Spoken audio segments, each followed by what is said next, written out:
ایک بدو دربار رسالت میں حاضر ہوا اور نبی کریم صلی اللہ علیہ وسلم سے عرض کرنے لگا۔ عرض کیا، یا رسول اللہ، میں امیر غنی بننا چاہتا ہوں۔ تو آپ صلی اللہ علیہ وسلم نے فرمایا، قناعت اختیار کرو، امیر ہو جاؤ گے۔ عرض کیا، میں سب سے بڑا عالم بننا چاہتا ہوں۔ تو آپ صلی اللہ علیہ وسلم نے فرمایا، تقوی اختیار کر لو، عالم بن جاؤ گے۔ عرض کیا، میں عزت دار بننا چاہتا ہوں۔ تو نبی کریم صلی اللہ علیہ وسلم نے فرمایا، مخلوق کے سامنے ہاتھ پھیلانا بند کر دو، باعزت ہو جاؤ گے۔ عرض کیا، میں اچھا آدمی بننا چاہتا ہوں۔ تو نبی کریم صلی اللہ علیہ وسلم نے فرمایا، لوگوں کو زیادہ سے زیادہ نفع پہنچاؤ۔ عرض کیا، میں عادل بننا چاہتا ہوں۔ تو نبی کریم صلی اللہ علیہ وسلم نے فرمایا، جو اپنے لیے پسند کرتے ہو وہی دوسروں کے لیے پسند کیا کرو۔ عرض کیا، میں طاقتور بننا چاہتا ہوں۔ تو آپ صلی اللہ علیہ وسلم نے فرمایا، صرف اللہ ہی کی ذات پر توکل کرنا۔ عرض کیا، میں اللہ کے دربار میں اعلیٰ درجہ چاہتا ہوں۔ تو آپ صلی اللہ علیہ وسلم نے فرمایا، کثرت سے ذکر الہی کرو۔ عرض کیا، میں رزق کی کشادگی چاہتا ہوں۔ تو آپ صلی اللہ علیہ وسلم نے فرمایا، ہمیشہ باوضو رہو۔ عرض کیا، میں دعاؤں کی قبولیت چاہتا ہوں۔ تو آپ نے فرمایا، حرام نہ کھاؤ۔ عرض کیا، میں ایمان کی تکمیل چاہتا ہوں۔ تو آپ صلی اللہ علیہ وسلم نے فرمایا، اپنے اخلاق اچھے کر لو۔ عرض کیا، میں گناہوں میں کمی چاہتا ہوں۔ تو آپ صلی اللہ علیہ وسلم نے فرمایا، کثرت سے استغفار کیا کرو۔ عرض کیا، میں قیامت کے روز نور میں اٹھنا چاہتا ہوں۔ تو آپ نے فرمایا، ظلم کرنا چھوڑ دو۔ عرض کیا، میں چاہتا ہوں اللہ مجھ پر رحمت کرے۔ تو آپ صلی اللہ علیہ وسلم نے فرمایا، اللہ کے بندوں پر رحم کرو۔ عرض کیا، میں رسوائی سے بچنا چاہتا ہوں۔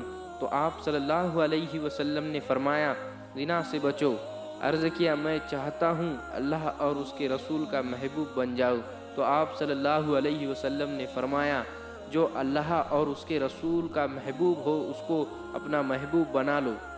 عرض کیا، میں چاہتا ہوں کہ اللہ کا فرمانبردار بن جاؤں۔ تو آپ صلی اللہ علیہ وسلم نے فرمایا، فریاض کا اہتمام کرو۔ عرض کیا، میں احسان کرنے والا بننا چاہتا ہوں۔ تو آپ صلی اللہ علیہ وسلم نے فرمایا، اللہ کی یوں بندگی کرو جیسے تم اسے یا وہ تمہیں دیکھ رہا ہے۔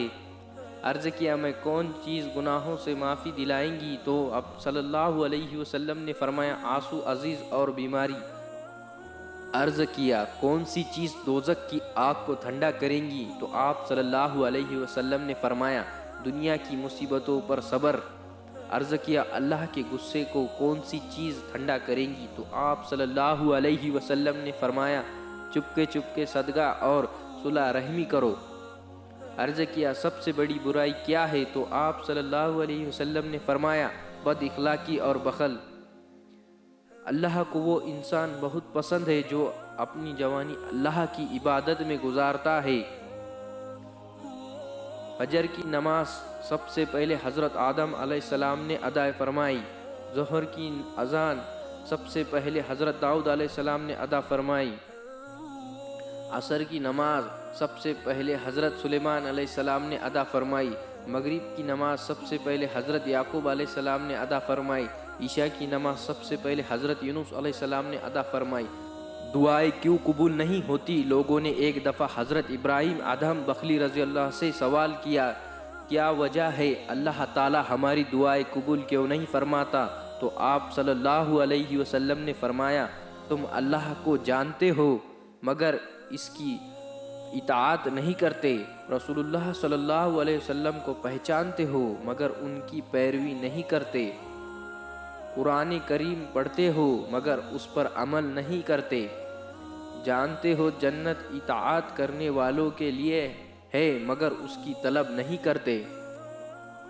چار چیزیں آپ کو پریشان اور بیمار کرتی ہے۔ نمبر 1، زیادہ باتیں کرنا۔ نمبر 2، زیادہ سونا۔ نمبر 3، زیادہ کھانا۔ نمبر 4، زیادہ لوگوں سے میل جول کرنا۔ چار چیزیں آپ کو ختم کرتی ہے۔ 1، پریشان۔ نمبر 2، غم۔ نمبر 3، بھوک۔ نمبر 4، دیر سے سونا۔ چار چیزیں سے چہروں کی رونق بڑھ جاتی ہے۔ نمبر 1، پرہیزگاری۔ نمبر 2، وفاداری، رحم دلی، دوسرے کے کہے بغیر اس کی مدد کرنا۔